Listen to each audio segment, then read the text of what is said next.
Selamat siang. Hai semuanya sahabat Kirana. Assalamualaikum warahmatullahi wabarakatuh. Oke, siang ini senang banget kita bisa ketemu lagi di Healthy Talk with Kirana. Nanti di sini kita akan ngobrol-ngobrol banyak dan mengenali lebih jauh. Hari ini kita akan mengangkat tema tentang PRP atau PRP bahasa Indonesianya ya. Mungkin sahabat Kirana sudah ada beberapa yang pernah mendengar selama ini apa sih PRP itu, tapi masih bingung gitu dan juga masih kepo kira-kira apa dan gunanya gimana, bagaimana nanti cara membuatnya dan sebagainya. Nanti kita akan kupas lebih dalam tentang PRP di Beauty Talk with Kirana pada siang hari ini. Nah, sebelumnya saya mau mengenalkan diri dulu nih ya, karena mungkin ada beberapa healthy people atau mungkin sahabat Kirana yang sudah pernah melihat sebelumnya, tapi mungkin juga ada yang belum. Saya Dr. Kusnindita Nuria Rahmawati, spesialis dermatovenerologi, atau yang dahulu dikenal dengan spesialis kulit dan kelamin. Tenang aja, nggak ada bedanya sebetulnya, dua ini semuanya sama menangani kulit, dari rambut, kuku, kulit hingga kelamin, semuanya masih sama seperti yang dulu, hanya kita berganti nama sedikit. Nah tadi mungkin sahabat Kirana bertanya-tanya ya, di depan apa sih kok ada video cuplikan sedikit. Ini masih teaser ya, jadi nanti dinantikan supaya kita bisa lihat lebih jelas dan lebih lengkap lagi gitu. Tapi sebetulnya itu nanti adalah Kirana Aesthetic Center atau Aesthetic Clinic yang nantinya akan ada di rumah sakit UII dan bisa digunakan untuk nanti melayani berbagai pelayanan termasuk kecantikan, tidak hanya kesehatan saja dan yang berkaitan dengan estetik. Salah satunya layanan yang nanti akan kita jadikan unggulan atau kita angkat adalah si PRP ini. Itu kenapa kita nanti akan membahas lebih jauh supaya nanti sahabat Kirana punya gambaran nih. Oh ternyata masalah kesehatan aku bisa ditangani pakai PRP ya, supaya nanti juga tidak ragu-ragu untuk kemudian bisa hadir ke sini gitu ya. Kita konsul-konsul dulu gitu, ketemu nanti dengan saya. Kemudian nanti kita akan putuskan apakah mungkin akan membutuhkan treatment PRP atau enggak. Oke. Sebelum kita melangkah lebih jauh ya, mudah-mudahan sahabat Kirana terus diberikan kesehatan di masa pandemi COVID-19 seperti ini. Jangan lupa untuk terus menerapkan 5M ya, mencuci tangan, memakai masker, menjauhi kerumunan, kemudian mengurangi mobilitas ya, dan juga menghindari aktivitas-aktivitas di keramaian yang tidak perlu. Oke. Oke, sekarang kita mulai dulu dari apa nih ya enaknya. Kita mungkin akan mengupas sedikit ya, overview awal dulu mengenai PRP. Apa sih PRP itu? Itu adalah sebuah singkatan sebetulnya dari yang namanya platelet rich plasma. Kita tahu PRP ini merupakan suatu produk yang berasal dari darah.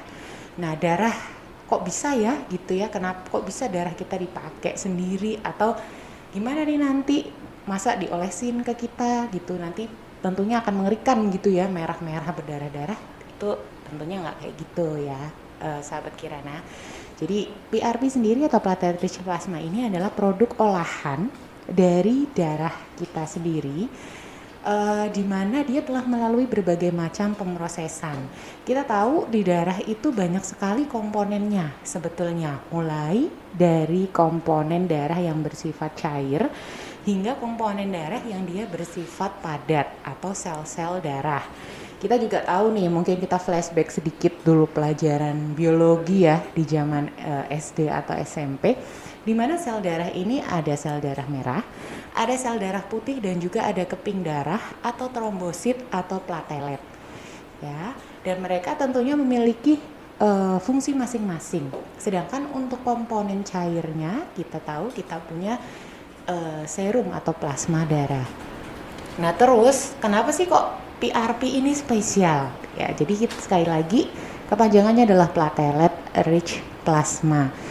Nah, plasma darah atau bagian dari darah ini melalui suatu proses itu dikonsentrasikan menjadi penuh atau padat dengan platelet atau keping darah atau trombosit.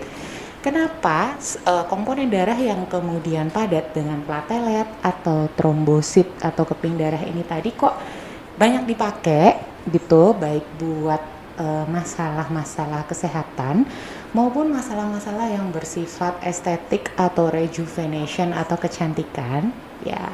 Jadi kita tahu ya kalau keping darah atau trombosit atau platelet itu gunanya yang paling banyak itu adalah untuk pembekuan darah ya atau penyembuhan luka. Jadi kita tahu tuh zaman-zaman dulu tuh mungkin di pelajaran kalau kita ada luka, kalau kita ada suatu goresan atau cedera pada kulit kita, itu yang akan datang pertama istilahnya untuk nanti menolong dan kemudian melakukan penanganan di situ hingga kemudian nanti bisa utuh lagi kulit kita. Salah satu komponen yang paling penting atau utama itu adalah si platelet ini. Nah, itulah mengapa sebetulnya platelet itu punya banyak sekali faktor-faktor yang berkaitan erat dengan pertumbuhan. Nah, kalau kita gunakan komponen dari darah kita sendiri ini tadi, yang kemudian dia kaya akan faktor-faktor pertumbuhan, tentunya itu akan sangat bermanfaat untuk berbagai kondisi di dalam tubuh kita, terutama nanti akan saya lebih banyak bahas tentunya yang berkaitan dengan kulit ya. Walaupun sebetulnya PRP ini pemakaiannya ternyata sudah sangat luas, tidak hanya digunakan pada area luar atau kulit kita saja gitu. Nah, faktor-faktor pertumbuhannya apa? Banyak banget yang istilahnya akan terkandung di situ. Mungkin nanti mau di Google boleh. Sekilas aja kita bilang ada yang namanya vascular growth factor, ya. Kemudian juga ada yang dinamakan collagen growth factor dan juga pembuluh darah atau vasa growth factor dan sebagainya. Nah, ini nanti namanya juga faktor pertumbuhan ya. Tentunya kerjanya adalah mengepush atau mendorong atau memicu adanya pertumbuhan yang lebih banyak, yang lebih baru, yang lebih fresh di tempat yang nanti kita berikan CPRP ini tadi gitu. Kalau kita suntikan di situ dan kita picu pertumbuhan, apa sih yang bisa terjadi? Yang pertama misalnya adalah pertumbuhan pembuluh darah baru atau angiogenesis. Kemudian bisa juga terjadi neokolagenosis. Jadi kolagen-kolagen atau serabut-serabut yang kita tahu menyusun bagian kulit yang biasanya itu nanti menentukan kekenyalan wajah gitu ya. Jadi penyel wajahnya tuh jadi baru gitu, kayaknya kulitnya tuh selalu fresh, kinclong dan sebagainya. Itu salah satunya adalah komponennya kolagen tadi. Kemudian dia juga memicu pengeluaran enzim-enzim atau sitokin yang nanti akan berpengaruh di daerah yang kita suntikan itu tadi. Entah dia nanti memicu pertumbuhan rambut baru, sel-sel kulit baru misalnya, kemudian menghindarkan peradangan seperti itu.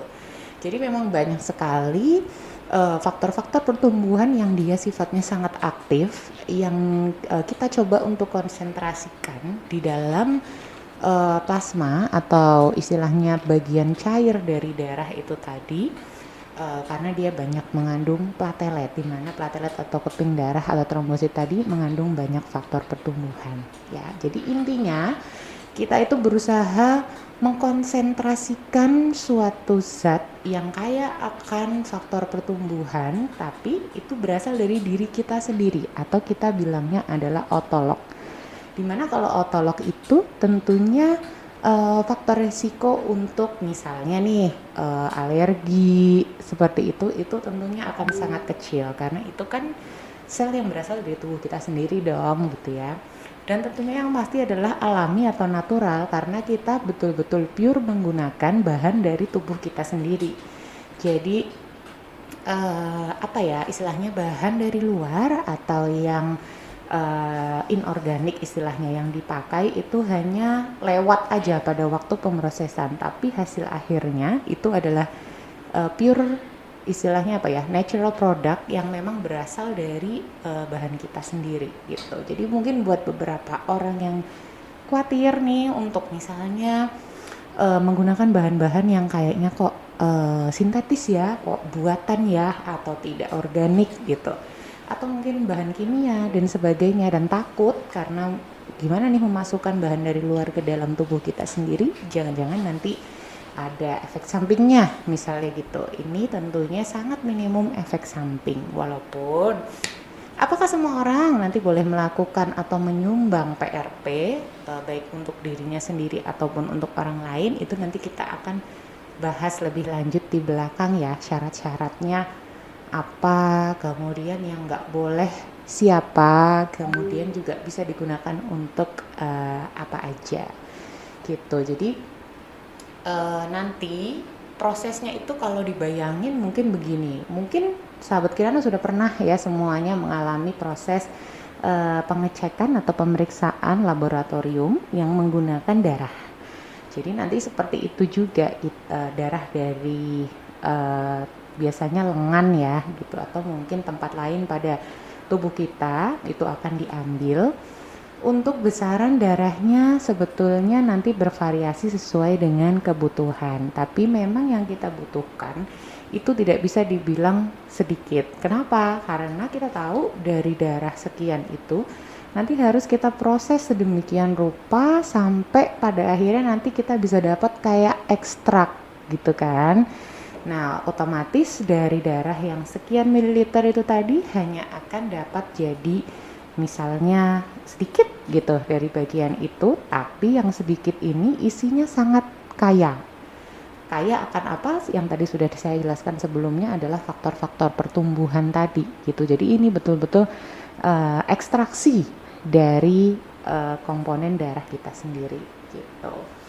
Nah, tadi prosesnya seperti itu ya. Jadi kalau mau dibayangin dulu sekilas ya seperti mengambil darah biasa itu tadi. Kalau kita mau periksa laboratorium cukup lumayan, yang harus dibutuhkan sekitar 10 sampai 30 ml mungkin nanti ya, sesuai dengan kebutuhan yang akan kita pakai begitu. Terus setelah itu diapakan? Nah, kalau kita sendiri yang akan melakukan treatment tentunya ya udah kita tunggu aja sampai dia selesai diproses. Tapi kalau juga kepengen punya gambaran prosesnya diapain sih gitu. Jadi nanti di laboratorium itu ada alat yang dia kita bilangnya namanya centrifuge. Centrifuge itu tujuannya kayak muter. Jadi mungkin bayangannya tuh kayak apa ya, mungkin blender atau mixer gitu, jadi bisa memutar gitu dengan energi tertentu dan juga nanti kekuatan tertentu dan waktu tertentu, di mana pada akhirnya darah yang tadinya kita kelihatannya cair gitu aja ya, darah itu cairan merah seperti itu jadi satu. Setelah disentrifuge ini nantinya akan terpisah menjadi 3 bagian gitu. Yang paling padat di mana itu adalah bagian yang nanti akan kita pakai karena tadi paling banyak mengandung si growth factor atau faktor pertumbuhan tadi, itu adalah yang paling bawah. Itu adalah endapan, kita bilangnya endapan si plateletnya itu tadi gitu. Kemudian yang tengah-tengah dan yang atasnya itu adalah sel darah merah dan juga platelet pur plasma. Jadi cairan yang sebetulnya bisa kita pakai juga sih, tapi growth factornya sama konsentrasinya, kadar yang nanti akan kita pakainya itu tadi sebetulnya tidak sebagus yang paling bawah endapannya. Jadi ibaratnya kita kayak mau memisahkan darah ini menjadi komponen-komponennya gitu, dimana nantinya kita akan bisa mengambil bagian dari komponen darah tadi yang paling bagus atau paling banyak mengandung faktor pertumbuhan, di mana dia biasanya ada di paling bawah gitu ya.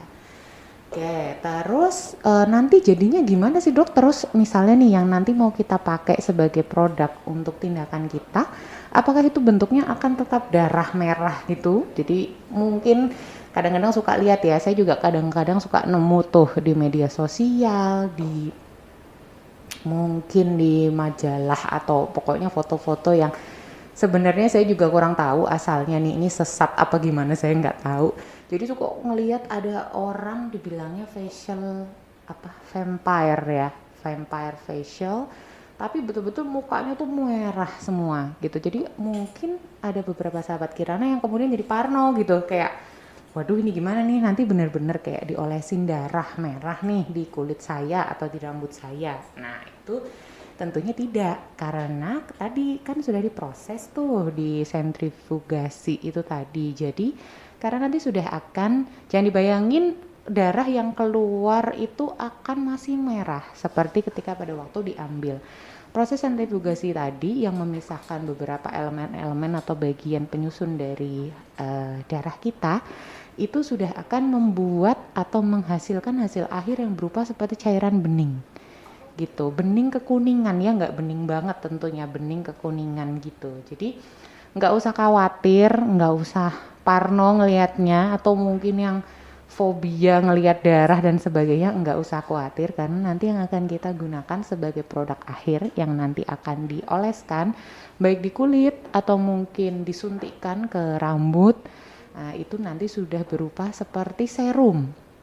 Jadi kayak bener-bener apa ya, agak kental gitu, terus habis itu berwarnanya bening kekuningan gitu. Oke, jadi udah ada gambaran dulu mungkin sahabat Kirana untuk PRP sendiri itu kira-kira seperti itu. Nanti kita akan bergerak untuk menjelaskan yang berikutnya lagi, dan saya juga akan membacakan pertanyaan-pertanyaan dan juga sekaligus menjawabnya. Mungkin nanti ada yang belum saya sampaikan nih gitu, itu nanti silahkan ditanyakan yang kira-kira sahabat Kirana masih kepengen tahu tentang PRP dan saya sendiri belum menyampaikan, silahkan ditanyakan di kolom komentar ya, supaya nanti bisa kita bacakan dan juga sekaligus kita usahakan untuk kita jawab. Oke, jadi tadi PRP sendiri udah kegambar ya seperti apa sih dan sebagainya. Sekarang kita bergerak ke buat apa sih PRP itu gitu. Jadi apa saja tindakan kasus-kasus yang kemudian bisa kita berikan tindakan PRP. Oke. Jadi kita bayangin dulu. Tadi PRP itu kan isinya growth factor ya atau faktor pertumbuhan. Jadi sebetulnya kondisi-kondisi yang penyakit yang istilahnya membutuhkan booster dari luar untuk menggerakkan atau memicu faktor-faktor pertumbuhan itu semua bisa diberikan PRP.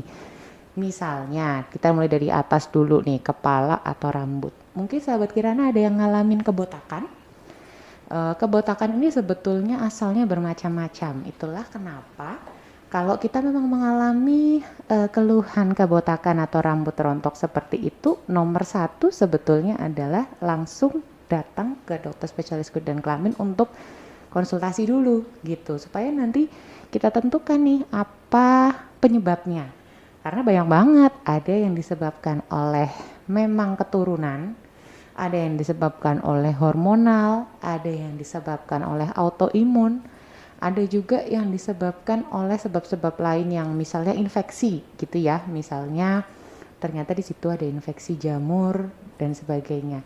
Nah, nanti ketika kita sudah tahu kira-kira apa penyebabnya, kita lihat apakah PRP ini punya tempat nggak di situ. Ibaratnya kalau misalnya ternyata penyebabnya jamur, ya tentunya nggak pas dong ya kan, karena kita yang harus dilakukan adalah menyembuhkan atau mengatasi infeksi jamurnya, tentunya nanti akan tumbuh sendiri si rambut yang rontok ini.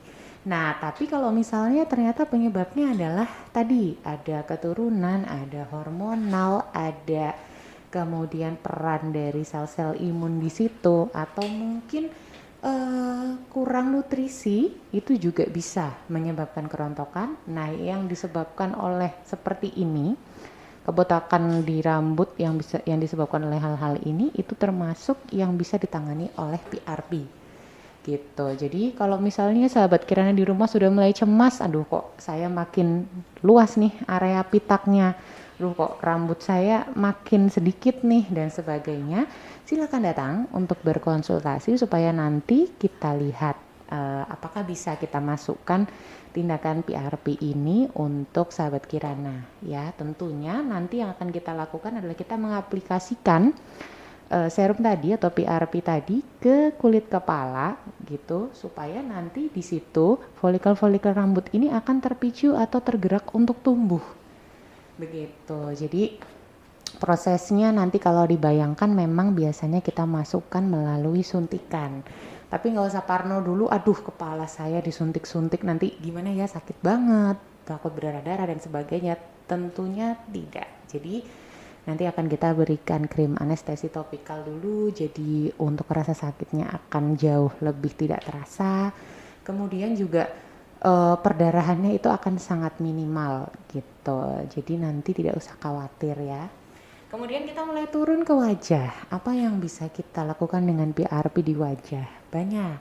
Sekali lagi karena tadi faktor pertumbuhan dan dia juga mendukung pertumbuhan kolagen, tentunya tidak ada masalah apapun saja bisa di PRP.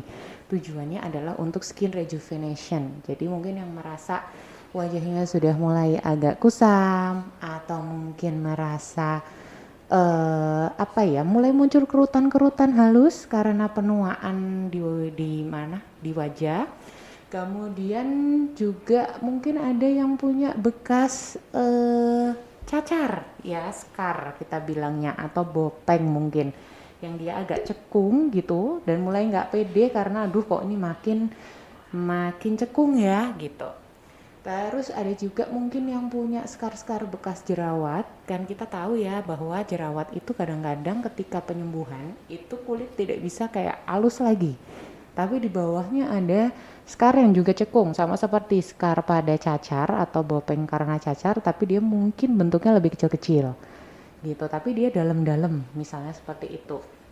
Atau yang punya kebiasaan buruk nih, dulu sering facial di tempat-tempat yang tidak istilahnya tidak kompeten untuk mengerjakan, atau mungkin kalau yang pun sering jerawatan meradang itu suka bandel, suka mencet-mencetin jerawat. Nah yang gitu-gitu tuh nanti ternyata punya bopeng atau bekas jerawat, itu juga bisa digunakan terapi PRP ini untuk meredakan atau memperbaiki tampilan dari scarnya.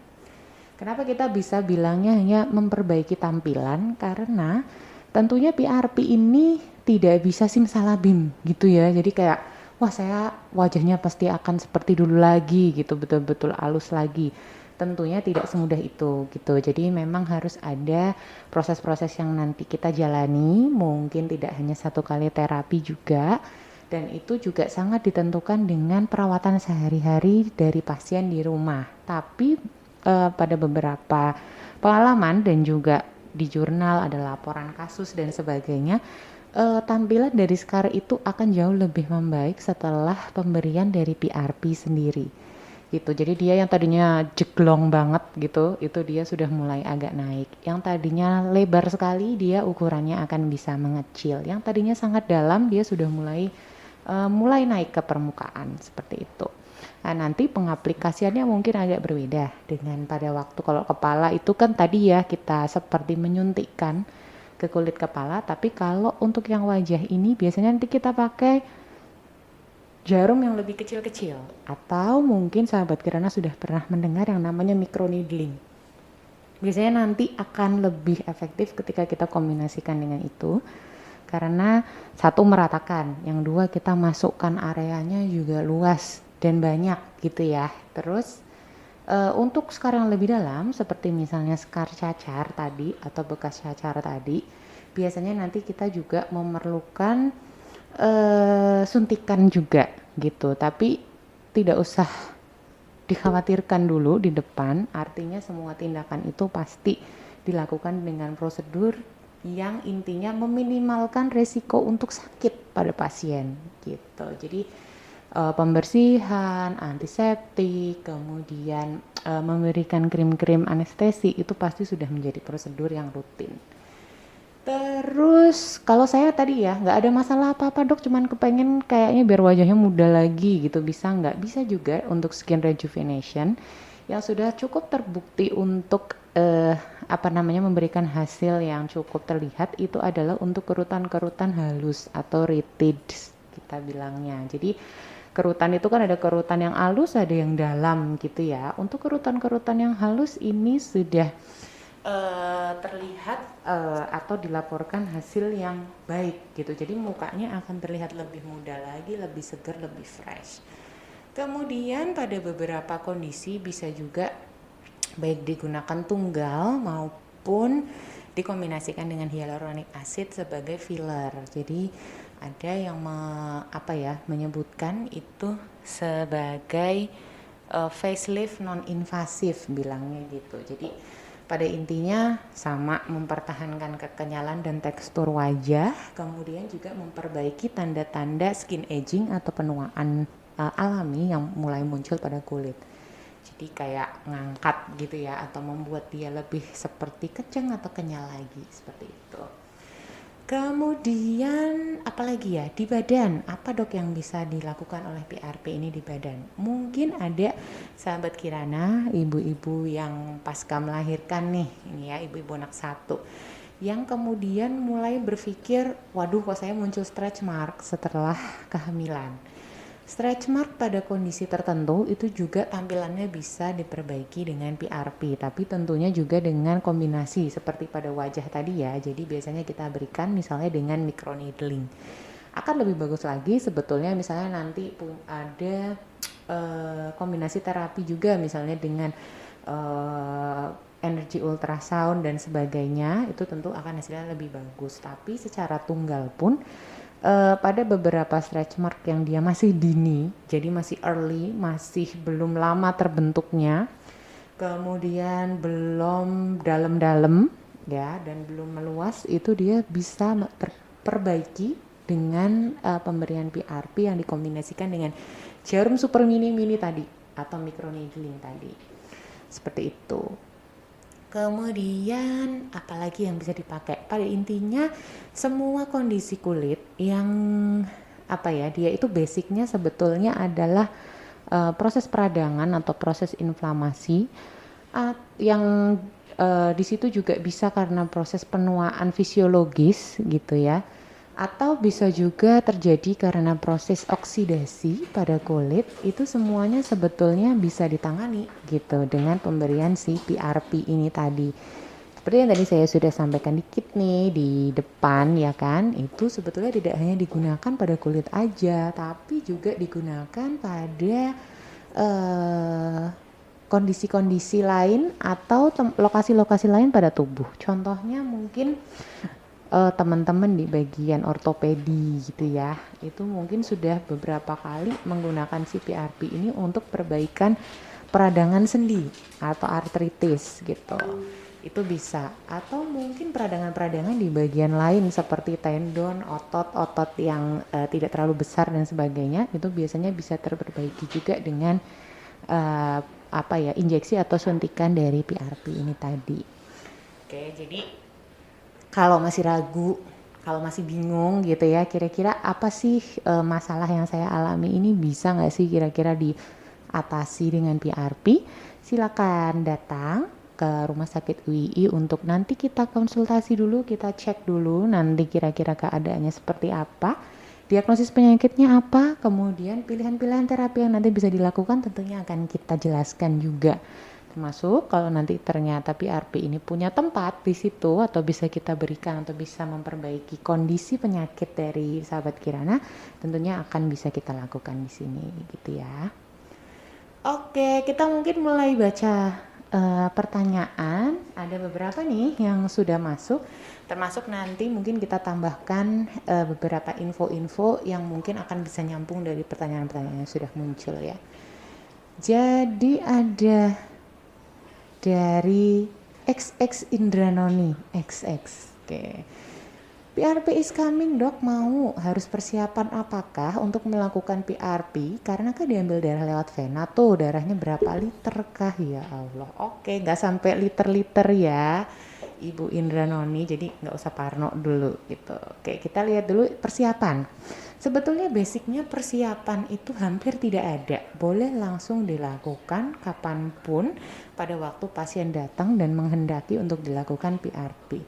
Cuman, ini juga mungkin nyambung dengan siapa sih yang boleh diambil darahnya untuk menyumbang atau istilahnya membuat PRP. Yang pertama adalah orang-orang yang tentunya sehat, tidak punya penyakit-penyakit, kita bilangnya namanya underlying disease. Jadi penyakit yang memang membutuhkan perawatan khusus gitu ya, atau pengobatan yang rutin. Misalnya orang-orang dengan penyakit diabetes mellitus, kemudian orang-orang dengan kanker, orang-orang dengan penyakit autoimun yang memang harus membutuhkan perawatan atau pengobatan yang sistemik gitu. Misalnya orang-orang dengan penyakit lupus seperti itu memang sampai saat ini tidak direkomendasikan untuk menyumbang darah untuk dibuat PRP. Kenapa? Ya itu tadi sebetulnya karena PRP itu kan yang kita incer adalah isi dari komponen darahnya nih atau faktor pertumbuhannya. Kalau ternyata dia kurang bagus isinya, tentunya kalau kita suntikin lagi di daerah yang nantinya memerlukan, itu malah jadi mubazir gitu ibaratnya. Karena ya apa yang mau kita tuju atau kita arah di situ itu tidak kita dapatkan. Kita pengen dapat growth factor yang sehat, seger buger, tidak bermasalah istilahnya gitu ya.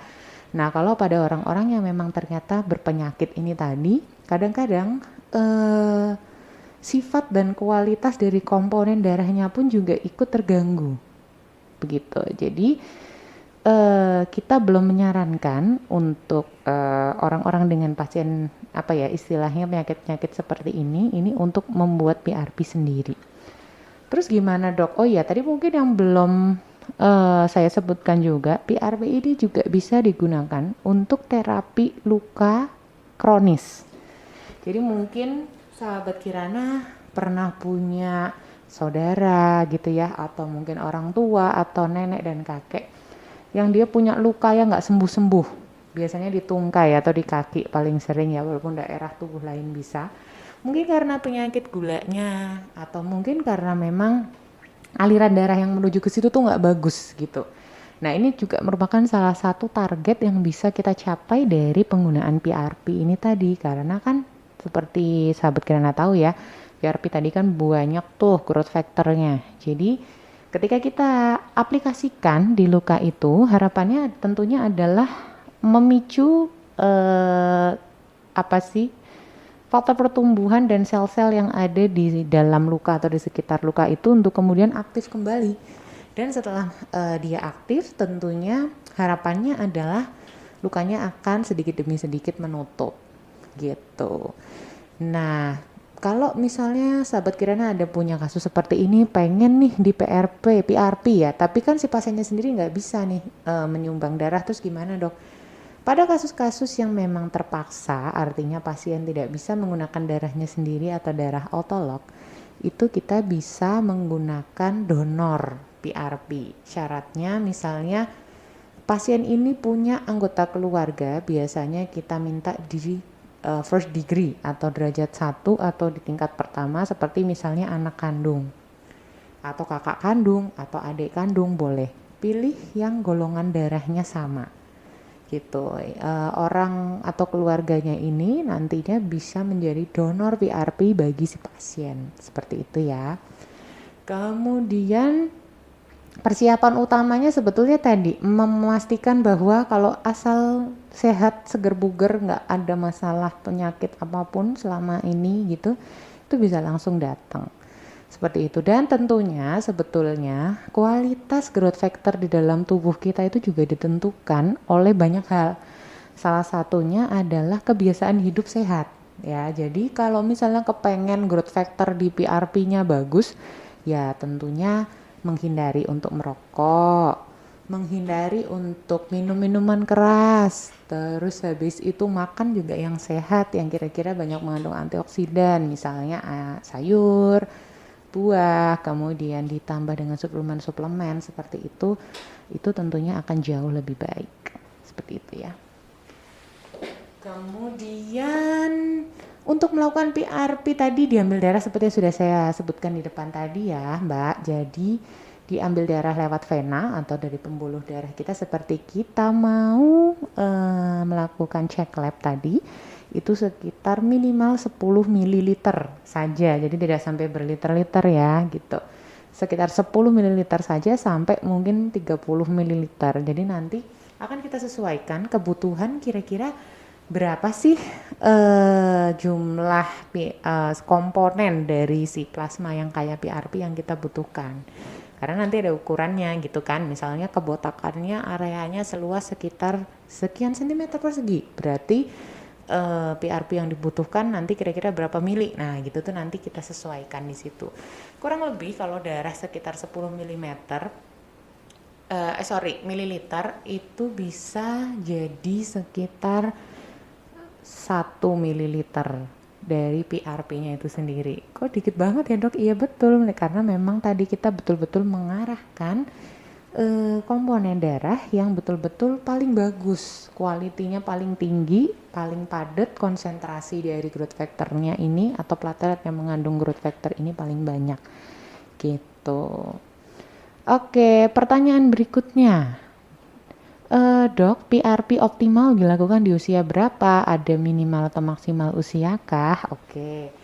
Sebetulnya tidak pernah ada kontraindikasi dari usia minimal atau maksimal gitu ya.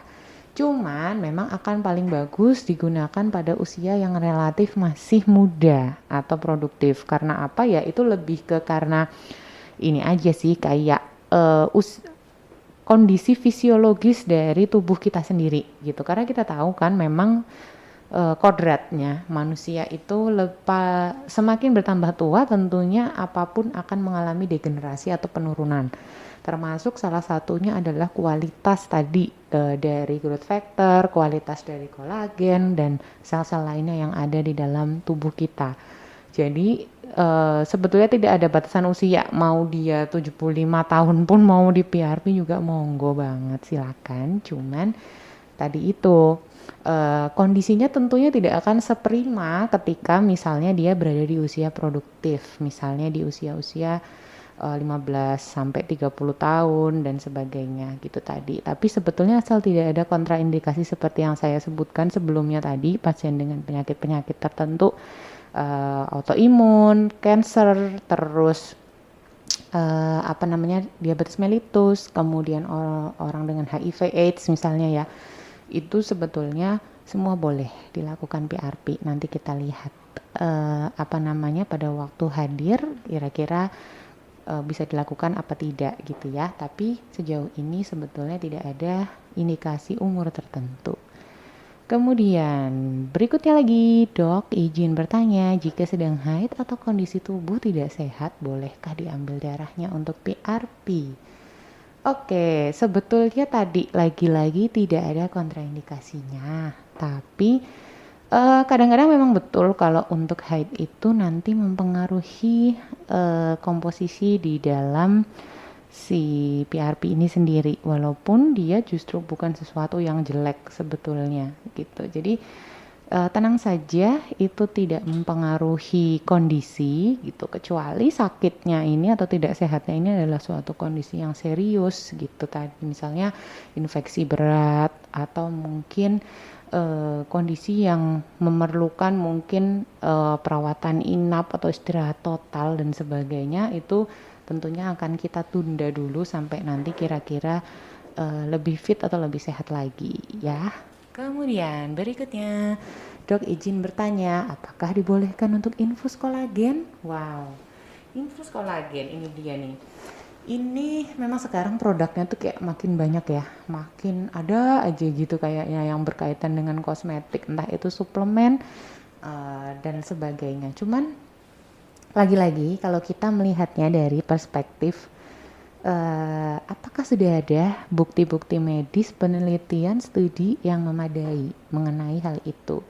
Jadi kalau kayak kita bilang gak boleh karena ini berbahaya dan sebagainya seperti itu, kita lihat dulu isinya infus kolagennya ini tuh apa sih gitu ya. Karena kan lagi-lagi brandnya mungkin banyak, terus isinya juga mungkin nanti beraneka ragam dan sebagainya. Tapi sebetulnya kalau di ilmu kedokteran sendiri atau ilmu medis sendiri, infus kolagen ini tidak pernah ada gitu. Jadi kenapa tidak pernah ada? Karena kalau dipikir-pikirkan atau istilahnya dilakukan studi atau diteliti kembali, itu tidak masuk gitu istilahnya, apa yang kalaupun ada itu kemudian dia bisa memicu atau merangsang pertumbuhan atau istilahnya memperbaiki kondisi yang sampai sangat signifikan seperti itu ya, itu sampai saat ini belum ada, sejauh yang saya tahu penelitiannya belum pernah ada.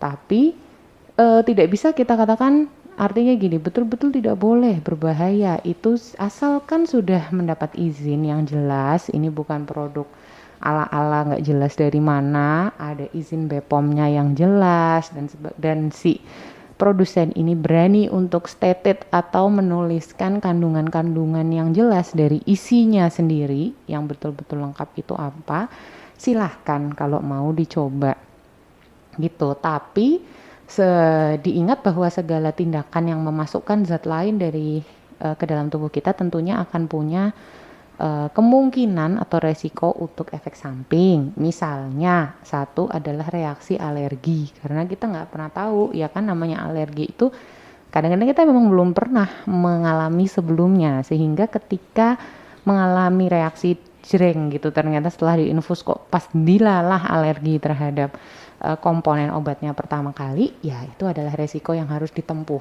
seperti itu. Atau kita bilangnya selain reaksi alergi juga adalah hati-hati mengenai reaksi alergi beratnya atau anafilaksis yang bisa sampai mungkin nanti sesak, pingsan, dan bahkan mungkin bisa sampai mengancam jiwa. Jadi hati-hati. Kemudian kalau jangka panjangnya, nah lagi-lagi tadi karena belum ada penelitian yang jelas, kita belum bisa memastikan apakah wah ini aman nggak nih nanti buat ginjal misalnya, nanti terdeposit tidak ya di ginjal atau di saluran kencing atau jadi batu dan sebagainya misalnya gitu ya pada saluran kencing kita dan sebagainya. Nah itu karena belum ada banyak studi yang meneliti mengenai hal itu lagi-lagi menjadi salah satu faktor risiko yang harus ditempuh.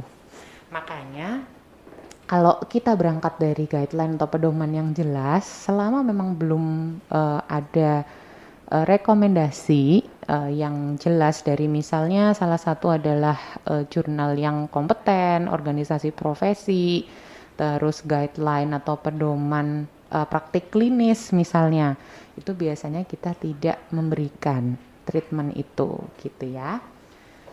Dok, PRP aman nggak ya untuk ibu hamil dan menyusui? Aman, insya Allah aman. Asalkan misalnya begini, mungkin pada waktu ada beberapa kondisi-kondisi tertentu di mana ibu dan bayi di dalam kandungan ini tidak memiliki golongan darah yang sesuai, misalnya gitu ya. Ada yang tipe-tipe complicated gini nih, jadi kayak mungkin golongan darahnya berbeda atau resusnya berbeda dan sebagainya, ya sebaiknya ditunda dulu saja supaya nanti kita benar-benar jelas. Kalau menyusui sih saya rasa tidak ada ini efeknya ya gitu. Tapi kalau misalnya kehamilan, mungkin dari yang pertama tadi ada rasa nyerinya, kemudian prosedur-prosedur yang nanti akan diambil itu tadi, dan juga biasanya pada waktu kehamilan itu kan ada dilusi darah atau hemodilusi darah atau pengenceran darah atau HB-nya jadi turun gitu ya istilahnya di dalam darah si ibu ini tadi, sehingga kita tunda dulu aja deh pada waktu nanti sudah melahirkan, sehingga bisa lebih stabil gitu kualitas dari komponen darahnya itu sendiri. Walaupun sebetulnya lagi-lagi tidak ada kontraindikasi mutlak ya, kalau memang ada suatu tindakan yang urgent banget atau emergensi sekali untuk diberikan ya boleh. Tapi kan saya rasa dari beberapa indikasi tadi itu tidak ada yang betul-betul wah kalau ini nggak diberikan sekarang nanti mengancam jiwa misalnya, itu kan tidak ada, sehingga nantilah kita tunggu gitu ya setelah bayinya lahir. Oke, pertanyaan berikutnya. Apakah PRP untuk bekas jerawat bisa dilakukan ketika di wajah masih ada beberapa jerawat kecil, Dok? Oke. Sebetulnya jerawatnya nanti kita harus lihat dulu kondisinya seperti apa, ya kan? Karena jerawat itu kan kita tahu ada beberapa bentuk di situ. Kita bilangnya bentuk lesi kulit atau wujud kelainan kulitnya itu banyak untuk jerawat ini. Dipervariasi dari hanya komedo, terus papul itu yang kayak beruntus merah kecil gitu ya. Pustul itu yang dalamnya sudah mulai ada nanahnya, atau mungkin nodul itu yang gede gitu, atau justru kista yang seperti ya mungkin seperti lebih besar lagi, dalamnya ada nanahnya itu tadi gitu. Jadi istilahnya yang bentuk-bentuk jerawat meradang. Nah, nanti kita lihat dulu kira-kira bentuk yang seperti apa nih yang ada di wajah. Karena ketika dia memang masih meradang, kita cenderung akan menghindari dulu perlakuan atau pemberian PRP ini ke wajah. Karena apa? Karena kita akan melakukan suatu prosedur yang cukup istilahnya kita bilang invasif sih tidak juga ya, itu kayaknya nanti serem ya kalau invasif ya. Jadi kan nanti kita pasti kalau untuk di wajah ada misalnya diberikan si serum PRP ini bersamaan dengan microneedling atau derma roller atau derma pen misalnya. Tentunya di situ kan akan ada manipulasi terhadap kulit, jadi tekanan di kulit, terus habis itu tentunya nanti paskanya itu ada kemerahannya, mungkin beberapa ada yang agak sedikit bengkak misalnya begitu. Kalau ternyata kok hal-hal ini nanti mengenai misalnya jerawat yang meradangnya gede-gede banget, ya nanti bisa terjadi misalnya infeksi yang lebih berat atau inflamasi yang lebih berat pada si kondisi jerawat ini. Sehingga biasanya kita tetap lakukan perawatan jerawatnya dulu sampai paling tidak ada bentuk UKK atau wujud kelainan kulit atau lesi kulit jerawat yang terlalu heboh di wajah gitu, yang terlalu meradang di wajah. Mungkin kalau hanya komedo seperti itu masih bisa kita laksanakan ya, tapi akan lebih baik kalau kita sembuhkan dulu peradangannya, kemudian nanti bekas jerawatnya itu kita tangani di akhir sehingga kita bebas mau mengaplikasikan apapun di kulit wajah yang sudah tidak ada peradangan. Oke. Selanjutnya, PRP untuk bekas jerawat aman tidak, Dok, untuk ibu hamil? Seperti yang tadi sudah saya katakan ya, karena ada beberapa perubahan komponen darah atau kualitas yang ada di dalam darah ketika kita sedang hamil itu nanti ditunda saja sampai setelah melahirkan gitu ya, agar semuanya bisa lebih aman. Kemudian, Dok, serum atau PRP tersebut stabilitasnya bisa bertahan berapa lama? Apakah bisa diaplikasikan sendiri untuk serum atau campuran masker di rumah? Terima kasih sebelumnya. Oke, sama-sama. Sekarang gini, sebetulnya ada beberapa apa namanya ya, produk dari darah, tidak hanya PRP saja gitu. Ada yang kita bilang lagi namanya PRF atau platelet rich fibrin. Kalau tadi kan platelet rich plasma ya, kalau yang ini adalah platelet rich fibrin. Bedanya apa? Ini kayak serupa tapi tak sama gitu, maksudnya sama-sama diambil dari darah, sama-sama seperti tadi juga proses pengolahannya, tapi how it works atau bagaimana itu bekerja, bagaimana growth factor yang di dalamnya kemudian bisa teraktivasi itu sangat berbeda. Mungkin tadi pertanyaan dari Ibu Denia Yuni yang bisa diaplikasikan secara langsung secara topikal itu adalah yang PRF karena dia tidak memerlukan perlukaan atau istilahnya kontak dengan darah langsung di permukaan kulit untuk kemudian growth factor di dalam si komponennya ini bekerja gitu. Jadi ibaratnya dia udah ready gitu ya. Kalau si PRP ini langsung diolesin di kulit gimana, Dok? Ya nggak apa-apa, nggak salah juga. Maksudnya monggo karena itu tidak terkontraindikasi juga. Tapi biasanya gunanya kurang efektif.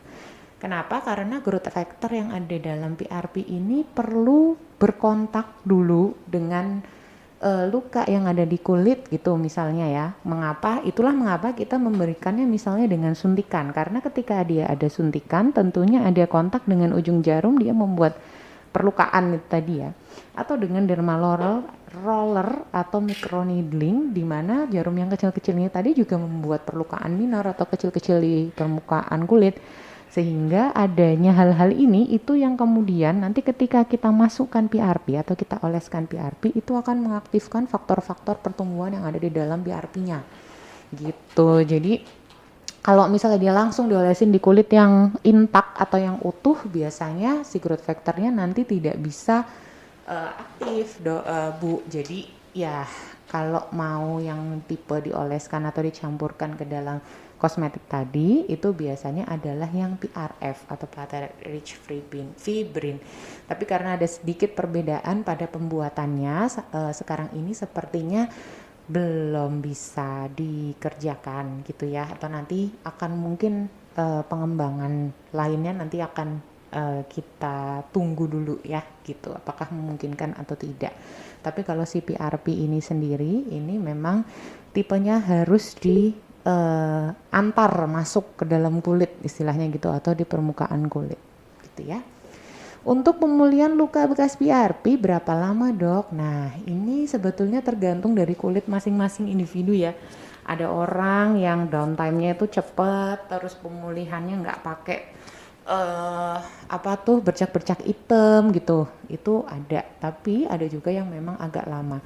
Biasanya kita kasih spare antara 7-10 hari gitu. Jadi ketika memang mau melakukan PRP terutama di wajah, itu pastikan tidak ada kegiatan yang memerlukan istilahnya ya penampilan muka pada sekitar 7-10 hari setelahnya gitu ya, apalagi yang perlu make up dan sebagainya gitu-gitu, karena setelahnya pasti akan ada satu kemerahan, yang kedua bekas-bekas, kalau dia disuntik ya suntikan, kalau dia di derma roller atau microneedling ya bekas-bekas si jarum kecil-kecilnya itu gitu ya. Terus setelahnya lagi mungkin bengkak bisa terjadi tapi sangat sedikit gitu. Terus habis itu bisa juga ada bercak-bercak agak kecoklatan gitu ya, menggelap karena hiperpigmentasi pasca inflamasinya gitu. Itu mungkin bisa terjadi juga. Sehingga paling aman antara tadi 7-10 hari kita spare untuk kedepannya sampai kira-kira penyembuhan kulitnya ini baik sendiri. Tapi kalau dia di luka di kaki, kalau dia di stretch mark, kalau dia di rambut atau di kulit kepala, relatif tidak ada masalah karena kan tertutup ya. Jadi biasanya nanti akan tidak terlalu terlihat kok gitu. Cuman kalau di wajah itu dia memang kita harus spare waktu dulu gitu ya. Terus setelahnya juga nanti akan dikondisikan gitu, apa yang boleh dipakai, kemudian apa yang sementara dihindarkan dulu gitu. Dan juga protection, biasanya sun protection atau sun protecting factor atau tabir surya atau sunscreen itu merupakan hal yang juga wajib atau penting untuk diaplikasikan.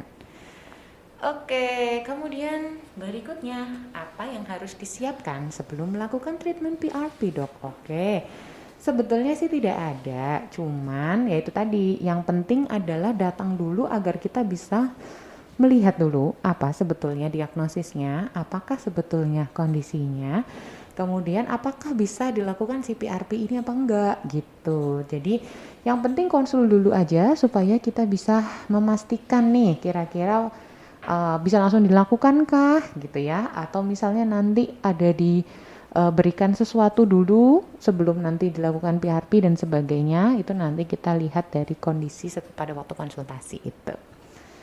Oke deh, wah ini ternyata sudah hampir jam 2, saya hampir ngomong 1 jam. Mudah-mudahan sahabat Kirana tidak pegel ya mendengar saya ngomong. Satu lagi pertanyaan akan saya bacakan, kemudian saya usahakan untuk menjawab sebelum pada akhirnya nanti saya tutup. Dok, katanya PRP bisa mengatasi kebotakan ya, apakah benar? Butuh berapa kali treatment dok? Nah ini tadi seperti yang sudah saya jelaskan sebelumnya ya, memang betul kebotakan merupakan salah satu indikasi untuk dilakukannya PRP. Biasanya nanti kita suntikan ke dalam kulit kepala. Tapi lagi-lagi kita cek dulu gitu, apakah kebotakannya ini disebabkan oleh hal-hal yang ternyata bisa diatasi oleh PRP apa enggak gitu ya. Seperti tadi, kalau ternyata kebotakannya karena infeksi, ya tentunya PRP-nya tidak cocok karena kita harus menyelesaikan infeksinya. Oke. Jadi butuh berapa kali treatment dok? Gitu. Memang rata-rata tidak bisa 1 kali treatment untuk melihat hasil yang jelas dari PRP. Biasanya nanti kita kasih interval setiap 1 bulan. Kemudian berapa kalinya lagi-lagi bergantung kepada masing-masing individunya lagi-lagi. Jadi kita nggak punya batasan yang sangat saklek antara satu orang dengan yang lain. Cuman hasil yang biasanya nanti sudah mungkin mulai terlihat itu bisa dilihat di 3-4 kali terapi gitu ya. Tentunya nanti juga dengan booster, artinya di rumah juga harus melakukan hal-hal yang nanti bisa membantu lebih bagus lagi hasilnya. Oke, tidak terasa sudah 1 jam saya ngobrol panjang lebar di sini membacakan pertanyaan-pertanyaan dari sahabat Kirana. Sekali lagi, mudah-mudahan pertemuan siang ini bisa membuka wawasan ya dari sahabat Kirana mengenai PRP atau platelet rich plasma itu apa. Dan kemudian apabila memang memiliki keluhan atau kondisi penyakit yang kira-kira kok bisa nih kayaknya nih kalau dari penjelasan tadi mungkin ya saya di PRP gitu. Silakan datang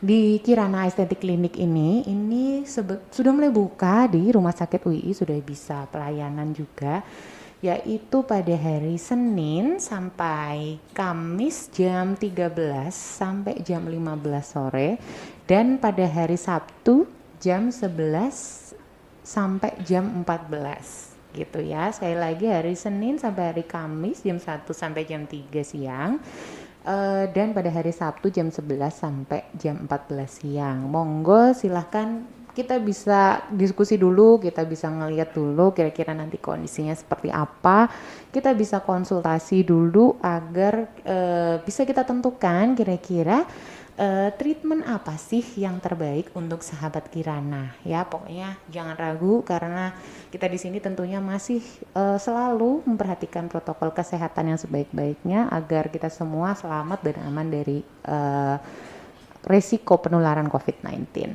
Kalau kepengen tahu info-info lebih lanjut, boleh menghubungi call centernya dari Rumah Sakit UII sendiri. Dicatat nomornya 0822 33 888 991. Lagi ya, 0822 33 888 991 ya. Jadi silakan menghubungi ke situ, tanya-tanya lebih lanjut atau lebih bagus lagi langsung datang dan kita bisa ngobrol-ngobrol di Kirana Estetik Clinic.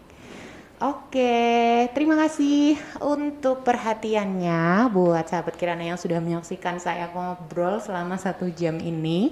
Mudah-mudahan kita selalu diberikan kesehatan dan nanti kita bisa ketemu lagi di kesempatan berikutnya untuk ngobrol-ngobrol hal lain, tentunya masih di Healthy Talk with Kirana. Oke, jadi kita harus selalu menjaga kesehatan tubuh karena apa yang ada di dalam tubuh kita, apa yang terpancar dari hati kita itu juga bisa mempengaruhi kecantikan kita. Stay young, stay with Kirana. Assalamualaikum warahmatullahi wabarakatuh. Selamat siang sahabat Kirana.